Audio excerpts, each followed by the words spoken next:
Boa noite a todos. Sejam muito bem-vindos à comunidade Ramatiz. Que Deus nos abençoe com o seu amor, com a sua paz, com a sua misericórdia. Que possamos sentir a egrégora aqui formada hoje, para todos os presentes. Que possamos deixar nossas aflições monetariamente lá de fora, para a gente conseguir abrir nossos corações, os nossos pensamentos e dar continuidade nos estudos que a casa vem oferecendo. Hoje estarei falando sobre o domínio espiritual, capítulo 170 do livro Caminho, Verdade e Vida, do Chico Xavier. Psicografado por Chico Xavier e o Espírito Emmanuel, né? Aqui, se a gente for analisar pelo enunciado, a gente pode contextualizar de várias formas.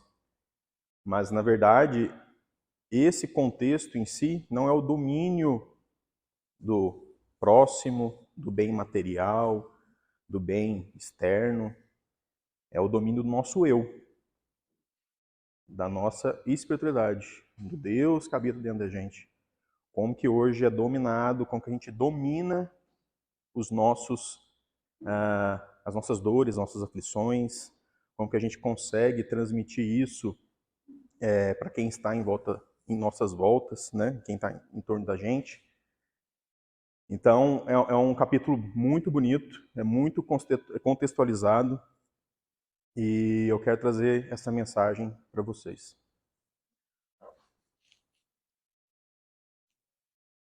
Se a gente for pegar, Emmanuel começa com uma passagem bíblica. Não estou só, porque o Pai está comigo. Isso é uma frase de Jesus, né? Uma fala de Jesus, que está contextualizada no Evangelho de João, capítulo 16, versículo 32. Para a gente poder entender essa frase, a gente precisa contextualizar a Bíblia, né? Se a gente for pegar o Evangelho de João e pegar do capítulo 13 até o capítulo 17, a gente está falando da Santa Ceia, né? Do ato da Santa Ceia. E João escreve muito bem, muito detalhado, é um dos evangelhos mais bem escritos, vamos dizer assim, com detalhes, esse processo que aconteceu durante a Santa Ceia. Naquele momento que Jesus estava reunido com seus discípulos, ele queria acalmá-los por o que ia acontecer mais na frente, né? Ele já tinha ciência que seria crucificado, ia passar por todo o processo, né? Só que ele precisava preparar os discípulos dele para o que ia vir acontecer. Então, Jesus, nessa contextualização, ele tenta acalmar. Os discípulos não entendem o porquê, não aceitam, né, o que possa vir a acontecer. E vira um embate muito grande, e ele mostra quem ele realmente é, o Cristo, né? Ele pega, ele cria uma conexão, ele mostra uma conexão entre a criatura e o Criador, que é a conexão com Deus, a conexão que ele tinha com o Pai. Então, dentro desse contexto todo, ele mostra uma evolução espiritual gigante. A partir de Cristo mesmo. A santidade, vamos dizer assim. Que é o que ele tenta passar para os discípulos. Os discípulos ainda imaturos, né? Iam conseguir compreender isso no futuro. Mesmo ele acalmando, falando, eu voltarei, vocês terão reforços, e por aí vai. Foi um processo bem doloroso para os discípulos, né? É à toa que aconteceu vários fatos, traição de Judas, negação de Pedro, e por aí vai, você consegue ter todo um contexto até a sua crucificação. O interessante que Emmanuel traz no texto. Se a gente for pegar o texto no livro Caminho, Verdade e Vida, Emmanuel começa da seguinte forma. Nos transes aflitivos, a criatura demonstra sempre onde se localizam as forças exteriores que lhe subjugam a alma. Olha que interessante esse texto. A palavra transes aflitivos são simplesmente nossas dores. Como lidamos com as nossas dores, as nossas aflições. Então, a gente precisa contextualizar isso para dar para o dia atual. Como que a gente está lidando com as nossas dores? Como que é o meu domínio? Eu estou sendo dominado pelas minhas aflições ou eu domino as minhas aflições? Eu consigo encerrar um ciclo logo após um fato ou eu vivo esse fato, essa dor? Querendo ou não, hoje tem pessoas que vivem em dores. E essa dor, querendo ou não, ela bloqueia a sua vida. Você não consegue evoluir, você não consegue desenvolver espiritualmente porque você foca simplesmente numa dor. Você queria a dor se fosse um ídolo, vamos dizer assim. Você tira toda o amor de Deus que tem no seu coração e coloca aquela dor como central. Não só uma, como várias. Né? Então, é muito interessante a gente entender que a dor ela é importante para a gente. É onde a gente realmente encontra o nosso espírito. Quem realmente a gente é. Então, se a gente for analisar o contexto dor, existem vários textos, várias que pode ter explicado, e eu trouxe um muito interessante, de Emmanuel também, no livro Justiça Divina, se não me engano é o capítulo... Opa. No capítulo 17, ele traz o texto Exames. É só um trecho, eu vou estar lendo e contextualizando para vocês. A dor é agente de fixação, expondo-nos à verdadeira fisionomia moral. Quando a gente tem a dor, a gente realmente a gente se conhece. A gente tira literalmente a gente busca aquela relação, por que eu estou passando por isso, né? E é interessante que ele continua. O sofrimento é o fotógrafo oculto, deslinda os mais íntimos aspectos da personalidade, situando-os a descoberto. Aclara os menores impulsos do coração, deixando as amostras. Quando a gente tem dor, literalmente a gente abre o coração. A gente tira, a gente molda o nosso espírito para poder a gente nos enxergar, né? Então, é interessante, né? Que em razão disso, cada problema que te procura é semelhante ao trabalho de análise dirigida, como a radiografar-te certas zonas do ser, a modo de verificar-lhes o equilíbrio. Quando a gente está doente, a gente não vai no médico para identificar qual é o problema. A dor é uma autocrítica de nós mesmos. O porquê que eu aceitei, o porquê que eu estou passando, mas eu não posso viver essa dor. Ela tem que ser momentânea. Eu tenho que senti-la, eu preciso sentir a dor, e eu preciso compreendê-la, aceitá-la. Então, esse é um processo íntimo. Mas a gente não pode viver essa dor, porque essa dor ela continua propagando e ressonando durante a nossa vida. A dor é necessária para a gente identificar justamente o nosso espírito. Os limites, a delineação do nosso espírito. Quando a gente está pleno, a gente está numa maré boa, vamos colocar assim, a nossa espiritualidade ela fica turva. É como se eu estivesse camuflando as minhas dores. Mas só que quando realmente a dor acontece, a minha estrutura espiritual, ela se cria uma forma. É onde a gente sente que algo precisa ser mudado. A gente aprende muito na dor. Dando continuidade, cada aprovação pode ser comparada a um banho de substâncias químicas, testando ideias e sentimentos, para definir-lhes a sanidade. Aqui é como se fosse a química, né? Engenharia química, a gente precisa fazer testes, provas, né? A gente coloca um diluente numa substância ela vai ter uma reação. É a mesma coisa com a gente, a dor. Quando a gente coloca algo na dor, a gente consegue diluir isso, dar clareza para a dor e aceitar e transformar no processo de aceitação. A vida, expressando a sabedoria divina, observa cada um de nós, diariamente examinamos o possível valor a fim de valorizarmos.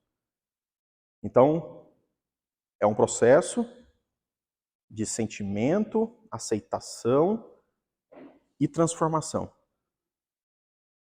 Quando a gente está no processo de transformação, a gente conseguiu diluir a dor e seguir em frente.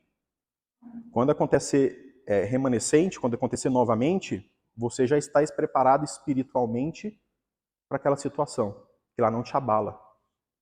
Você já tem no DNA essa marca. Se você aconteceu a dor novamente e você se sentiu ofendido, vamos dizer assim, né? Você ainda não conseguiu o perdão daquela dor. Então é engraçado isso, se a gente for fazer uma autoanálise, a gente contextualizar isso em vários processos de nossas vidas. Voltando ao texto Caminho, Verdade e Vida, nas grandes horas de testemunho, no sofrimento ou na morte, os avarentos clamam pelas posses efêmeras. Os arbitrários exigem a obediência de que se julgam credores. Os supersentimentalistas reclamam objeto de suas afeições. Aqui a gente pode contextualizar e compreender que se a gente pega um sofrimento, vamos citar a morte de um parente, de um amigo, todos nós iremos sentir. É uma dor, o luto é uma dor, é um processo. Só que a gente tem que entender que é um processo da vida. Ou se você carrega uma dor do luto, é bem provável que você não liberou perdão ainda, você carrega aquela dor contigo. É como se a gente blindasse isso de quem partiu. Tem uma frase de Jó que é engraçada. Tu me destes, tu me retirastes, que seja feita assim a sua vontade. Isso tanto para situações, para pessoas. Eu fui concedido, fui retirado, que assim seja feita a sua vontade. Então, é um processo. Tá? Se a gente for analisar, hoje a gente deixa ser dominado por várias situações. Quando a gente é dominado por alguma situação, a gente não tem o equilíbrio daquilo. Um exemplo clássico, finanças. Se hoje você tem um revés financeiro, você culpa até sua 15ª geração. Por que eu fui permitido? Por que aconteceu isso? Não era para acontecer isso. Mostra que o dinheiro domina a situação. Da mesma forma, o que me desse, se me retirasses, que assim seja a sua vontade. Então a gente tem que analisar todos os nossos contextos, todos os nossos sistemas que a gente carrega, vamos dizer assim, e ver onde realmente a gente tem dor e onde a gente está sendo dominado. Porque quando a gente tem a paz de espírito, a resiliência espiritual, vamos dizer assim, a gente consegue não deixarmos ser dominados. Quando a gente tem um domínio de si mesmo, que é o amor próprio, né, que logicamente faz parte de um processo, a gente não deixa mecanismos externos nos afetar.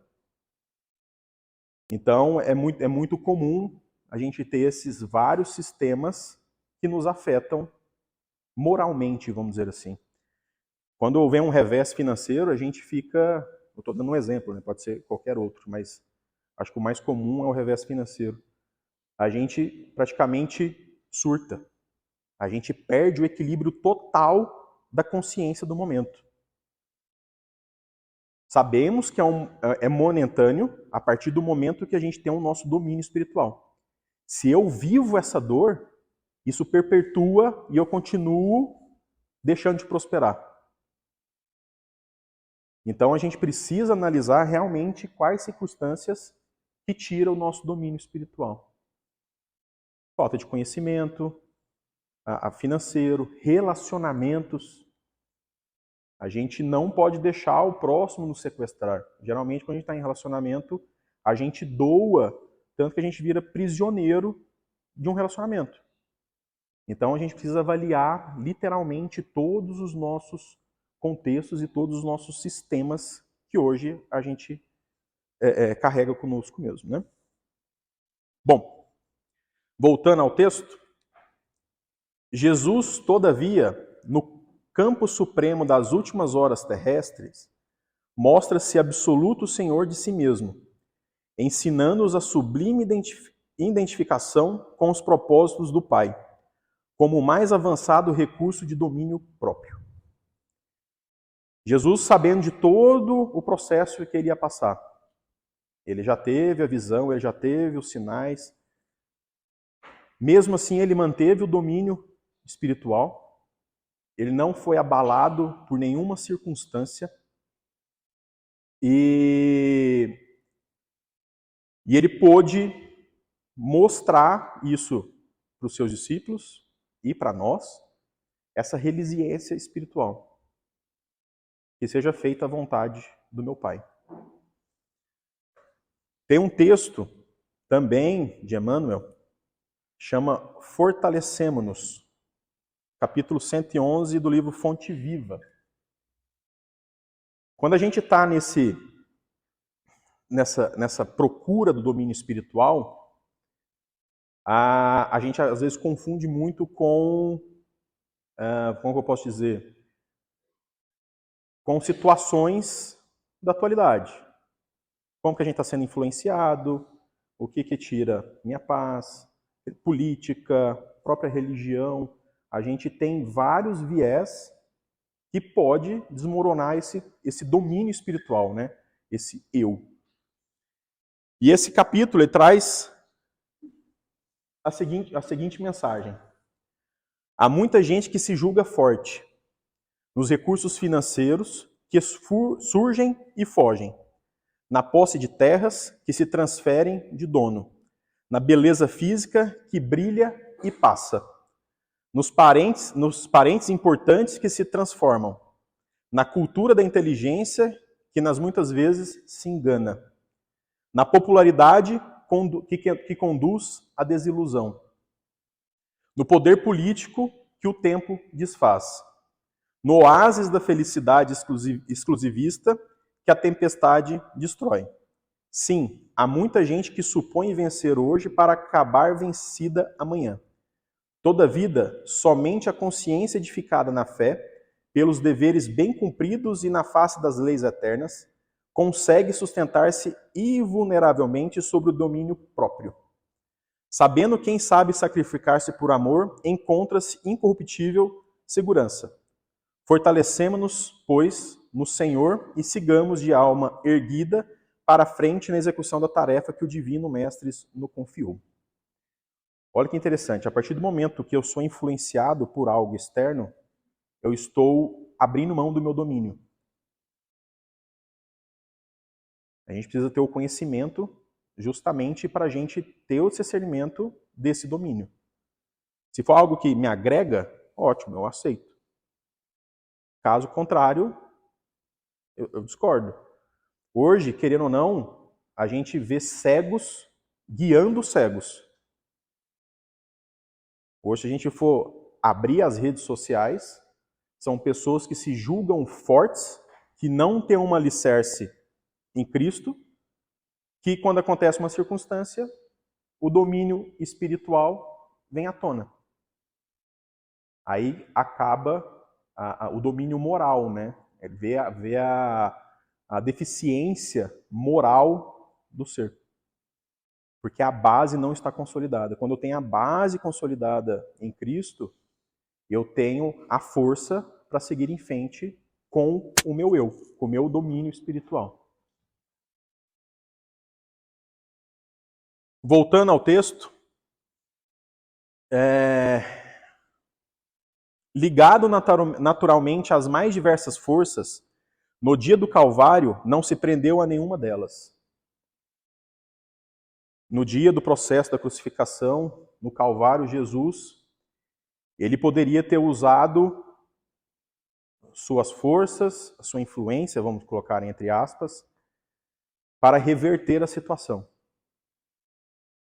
Só que de nada ele fez. O propósito dele, ele já tinha visto, ele já tinha sentido que era o processo de crucificação. E mostra o domínio que ele tem e a conexão com Deus que ele tem, justamente para ser feita a vontade de Deus. Dando continuidade, atendiu o governo humano lealmente, mas Pilatos não atemoriza.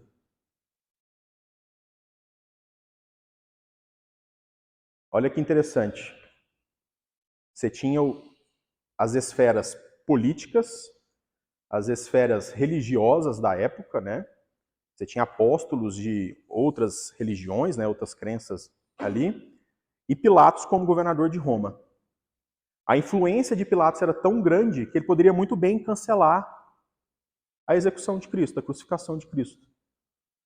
E ele, Pilatos, chegou a Cristo e falou: você sabe do meu poder, você sabe que eu posso te libertar, né? Só que Jesus falou: não. Você não tem poder sobre a decisão do meu Pai. Você tem as permissões que meu Pai te concedeu. Que assim seja a vontade do meu Pai. Ele não quis usar as forças políticas que ele poderia muito bem influenciar Pilatos e converter a condenação dele. Vamos dizer, um jeitinho brasileiro, né? Vamos converter a situação aqui, mas não. Ele seguiu corretamente o seu processo que seria executado. Respeitava a lei de Moisés, entretanto, Caifás não impressiona. Mesma coisa com Caifás. Mesmo processo de Pilatos. Então, ele não aceitou e não quis usar essa influência. Amava eternicidamente os discípulos, contudo, as razões afetivas não dominavam o coração. Olha que interessante isso. Os discípulos todos preocupados, aflitos, com medo. Nesse mesmo instante, Jesus ensinava perdão, que ia ficar tudo bem, que não precisava temer. Se Jesus é contaminado pela energia dos discípulos de medo, de aflição, ele seria dominado e perderia seu domínio espiritual. Ele seria influenciado por energias externas, vamos dizer assim. Mas ele estava ciente do que via acontecer. Cultivava com admirável devotamento o seu trabalho de instruir e socorrer, curar e consolar. No entanto, a possibilidade de permanecer não lhe seduz o espírito. É como se ele já soubesse que o caminho dele, ele concluiu com sucesso. Ele concluiu todo o trajeto dele com sucesso e se tornou um santo, né, vamos dizer assim. E mostrou, tanto seus discípulos e para todos nós, a lei do perdão, do amor ao próximo. Toda essa parte não lhe seduziu para continuar aqui na esfera terrestre.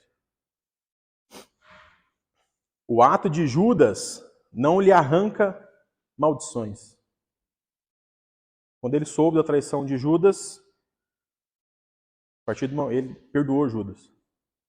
Então ele liberou a dor, a mágoa de um amigo ter traído ele, né? Então a gente consegue ver isso no contexto bíblico e hoje. Hoje, como que a gente está lidando com o nosso perdão? A ingratidão dos beneficiados não lhe provoca desespero. Todos as pessoas em volta, no momento, ele continuou perdoando, ele continuou dando atenção, mesmo em todo o processo do Calvário. Então a gente consegue ver o grau de evolução de Jesus. Em todas as circunstâncias que ele passou, ele se manteve dono de si mesmo, com um domínio espiritual pleno, sem ter nenhuma rebaixa, vamos dizer assim. O sarcasmo da multidão, o pranto das mulheres de Jerusalém não intimida um ânimo firme. Mesmo todas as pessoas chorando, querendo revogar aquela decisão, e ele continuou acalmando, perdoando e dando sequência em todo o seu processo. O sarcasmo da multidão não lhe quebra o silêncio. Ele foi bastante esculachado, né, no processo de crucificação, né? Então, mesmo assim, ele escutando todas as blasfêmias, tudo, o domínio espiritual dele se manteve pleno. Ele não deixou se levar pelas aflições, pelas difamações externas. A cruz não lhe altera a serenidade. Mesmo carregando uma cruz, continuava sereno e buscando concluir a sua passagem aqui na terra. Suspenso no madeiro, roga desculpas para a ignorância do povo. Já crucificado, ele perdoa os condenados ao lado dele, perdoa as pessoas que estão em volta dele, e ele traz essa calmaria para si mesmo, até o momento que ele se entrega.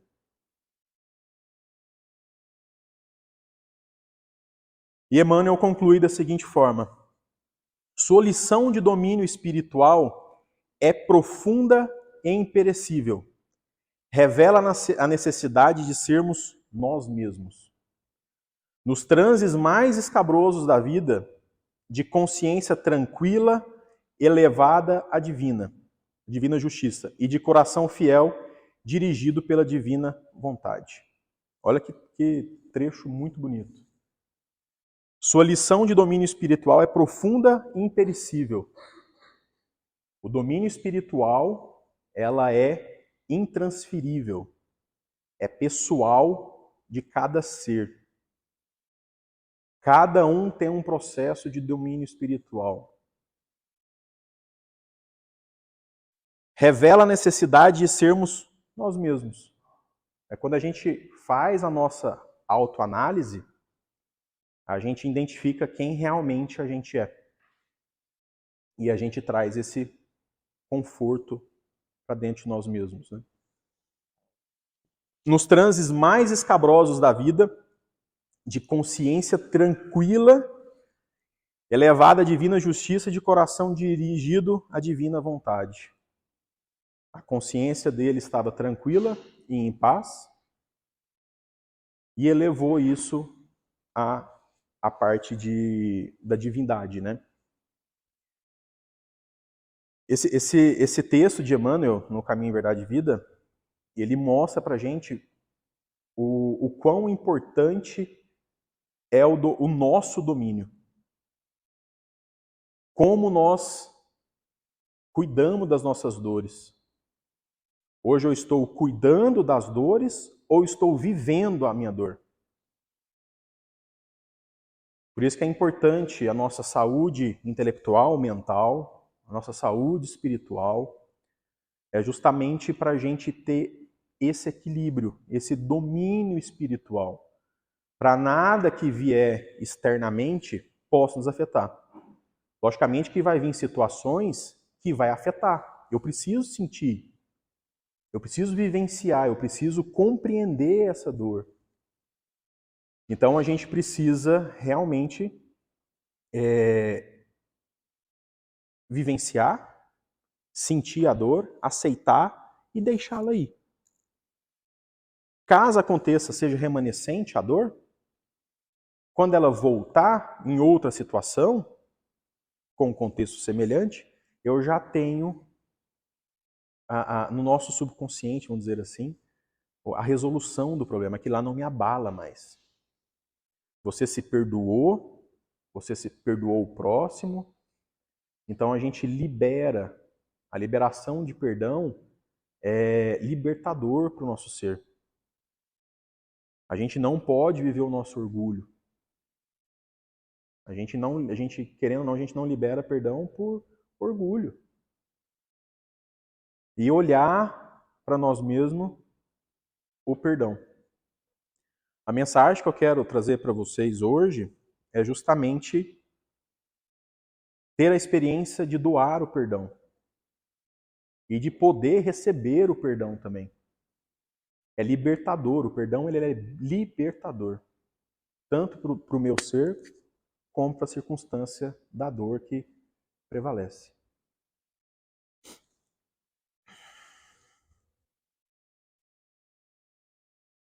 Eu sempre, nas minhas palestras, eu trago mensagens para trazer um pouco de conforto, para a gente entender um pouco melhor. E hoje eu trouxe duas passagens. A primeira é João, capítulo 15, versículo 12. O meu mandamento é este: amem uns aos outros como eu amo vocês. Olha que interessante. Primeiramente, a gente precisa nos amar. Quando a gente nos ama, a gente consegue doar amor verdadeiro para quem está em nossa volta. E outra fase, em Lucas, capítulo 11, versículo 22. Felizes são os que ouvem a palavra de Deus e aguardam. É um processo. O domínio espiritual, ele vem através de uma serenidade. A serenidade, ela é construída, ela não é instantânea. Um ser sereno, ele foi construída, libertando o perdão e dando continuidade na sua vida e aumentando o fluxo das coisas boas, libertando prosperidade e abundância na vida. Agradecer a presença de todos, bom retorno para todos, para casa, que tenham uma semana imensamente abençoada e um feriado de descanso para todos. Um abraço.